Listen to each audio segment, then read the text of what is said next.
Hello all, last వీడియోలో Rameswaram పామన్ bridge చూసాం కదా. ఈ వీడియోలో దేవీపట్నం నవగ్రహ టెంపుల్ని చూసేద్దాం రండి. మార్నింగే మంచి బ్యూటిఫుల్ సన్ రైజ్ని చూస్తూ టెంపుల్కి స్టార్ట్ అయిపోయాము. ఇదేనండి దేవీపట్నం నవగ్రహ టెంపుల్. ఈ టెంపుల్ వచ్చేసి రామేశ్వరానికి 15 కిలోమీటర్స్ డిస్టెన్స్లో ఉంటుంది. టెంపుల్ ఇన్సైడ్ వెళ్ళడానికి ఎలాంటి టోకెన్ ఏం లేదు, ఫ్రీగానే అలో చేస్తారు.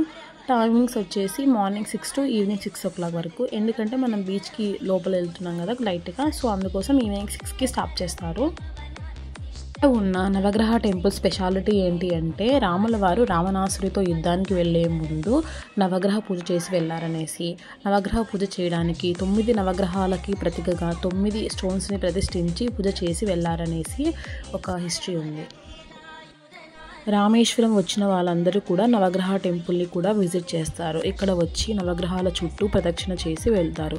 ఇక్కడే దగ్గరలో వినాయక టెంపుల్, అలాగే వెంకటేశ్వర స్వామి వారి టెంపుల్ కూడా ఉంది. రామేశ్వరంలో ఏమేం ప్లేసెస్ ఉన్నాయి, ఏమేం ప్లేసెస్ విజిట్ చేయాలనేసి ముందు వీడియోస్లో అప్లోడ్ చేస్తాను, చూసేసేయండి. Stay tuned with me. Bye bye.